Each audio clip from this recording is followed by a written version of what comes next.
సోమవారం పారాయణ ప్రారంభం. శ్రీ గురు చరిత్ర అధ్యాయం 36. ఓం శ్రీ గణేశాయ నమః. ఓం శ్రీ సరస్వత్యై నమః. ఓం శ్రీ గురుభ్యో నమః. ప్రస్తావన: క్రిందటి అధ్యాయాలలో సూచించినట్టు సద్గురువు భక్తులను తన మహిమ చేత రక్షించడమే గాక అందులో భాగంగా బోధను కూడా అనుగ్రహించి ధర్మ మోక్షోన్ముఖులను చేస్తాడు. ఈ అధ్యాయాలలో బోధ ప్రధానమైన లీలలను సిద్ధుడు వివరిస్తాడు. ఒక్కొక్కప్పుడు మానవులు పరస్పర విరుద్ధమైన ధర్మాల మధ్య చిక్కుతారు. ఈ 36, 37 అధ్యాయాలలో విప్రుడు పరాన్నం స్వీకరించకపోవడం అనే ధర్మానికి, భర్త భార్యను తన రూపంగా తలచి సంతోషపెట్టాలన్న ధర్మానికి మధ్య చిక్కుతాడు. అప్పుడు వివేకి సమస్యను ఎలా పరిష్కరించాలో శ్రీగురుడు సూచించాడు. అంతేగాక ఆహార శుద్ధౌ సత్వశుద్ధి, ఆహార శుద్ధి వలన సత్వశుద్ధి కలుగుతుంది అని శాస్త్రం.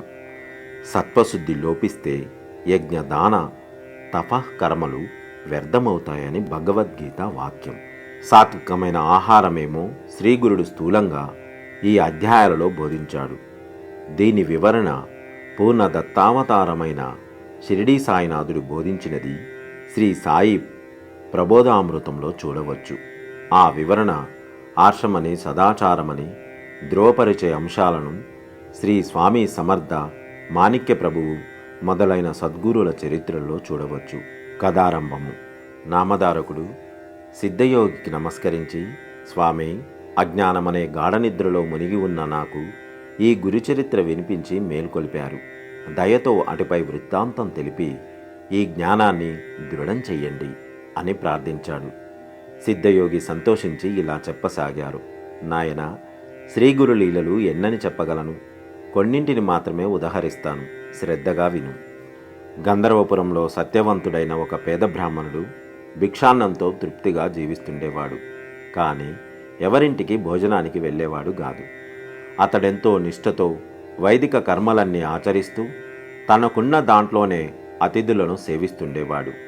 ఆ కాలంలో శ్రీగురుని మహిమ వలన అతడికి ఆకర్షింపబడి వచ్చిన భక్తులెందరో బ్రాహ్మణ సమారాధనలు చేస్తుండేవారు.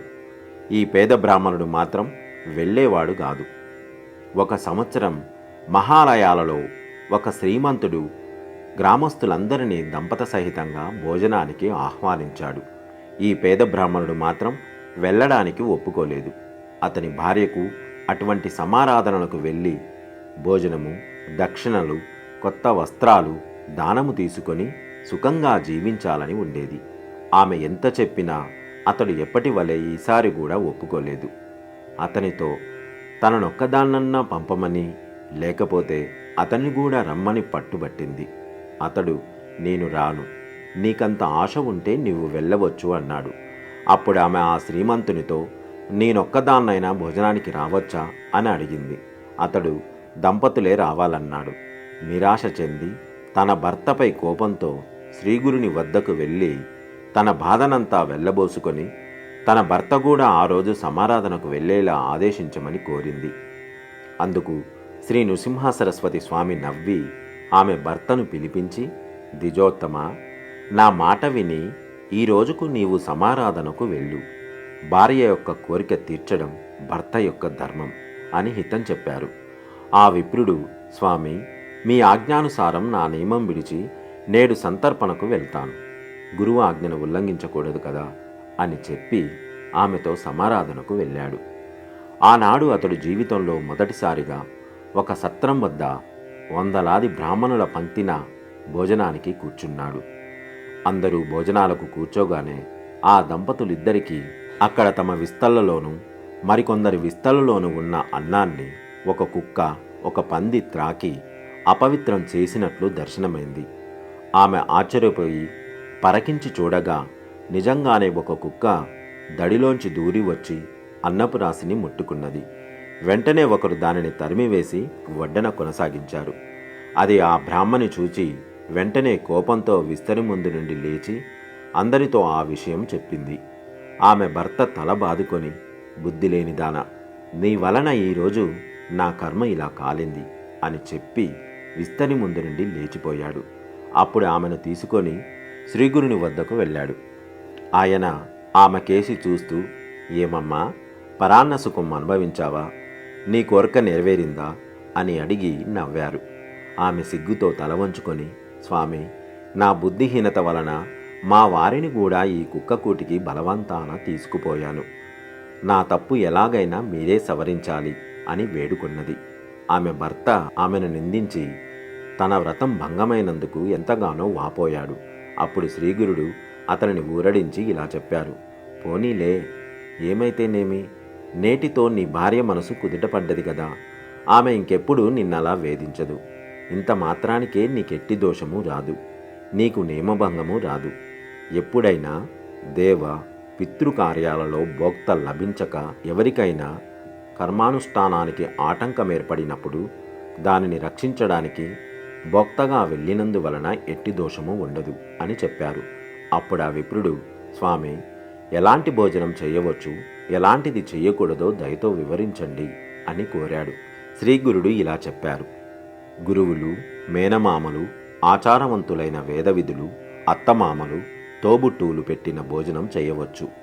తల్లిదండ్రుల చేత సేవ చేయించుకునేవాడు, భార్యాబిడ్డలను ఏడిపించి పేరు కోసం దానాలు చేసేవాడు, పొగరుబోతు, తగాదాల కోరు, వైశ్వదైవం చేయనివాడు, డబ్బు కాశించి అపాత్రులకు మంత్రోపదేశం చేసేవాడు, క్రోధవంతుడు, భార్యను విడిచిపెట్టినవాడు, క్రూరుడు, పిసినారి, శ్రీలోలుడు, దురాచారి, దొంగ, జూదరి, స్నానం చేయకుండానే భోజనం చేసేవాడు, భగవన్నామ స్మరణ పట్ల శ్రద్ధాభక్తులు లేనివాడు, కనీసం సంధ్యావందనమైనా చెయ్యనివాడు, డబ్బు తీసుకొని డాంబికంగా జపాలు చేసేవాడు, విశ్వాసఘాతకుడు, పక్షపాతంతో అన్యాయం పలికేవారు, స్వధర్మం విడిచి పరధర్మం అవలంబించేవారు, బ్రాహ్మణులను, గురువును, సాధువులను, తన ఇంటి భోజనాన్ని నిందించేవారు, తన ఇంటి కులదేవతను విడిచినవారు, దురాశాపరులు, భగవంతునికి నివేదించకుండా భోజనం చేసేవారు, ఇలాంటి వారి భోజనం తిన్నవారు పతితులవుతారు. కూతుర్ని అల్లుణ్ణి బాధించేవారికి మరుజన్మలో బిడ్డలు కలగరు. కేవలం అద్వైతం చెప్పి దేవపూజ చెయ్యనివాడు, పొట్టకూటి కోసం కపటంగా ప్రవర్తించేవాడు, పెట్టిన భోజనం వల్ల మరుజన్మలో గుడ్డితనము, అల్పాయుషువు లేక చెవుడు కలుగుతాయి. నిత్యము ఇతరుల ఇంట్లో భోజనం చేసేవారి పుణ్యమంతా నశించి వారి పాపమంతా సంక్రమిస్తుంది. పౌర్ణమి, అమావాస్యలలో పరుల ఇంట భోజనం చేస్తే మాసమార్జించిన పుణ్యఫలం నశిస్తుంది. సాటివారికి కర్మానుష్ఠానంలో లోపం తీర్చడానికి తప్ప ఇతరుల ఇంటికి భోజనానికి వెళ్ళకూడదు. అలా చేసిన దోషం గాయత్రి జపంతో తొలుగుతుంది. సేవకుల ద్వారా ఆహ్వానం పంపిన వారి ఇంటికి కూడా వెళ్ళకూడదు.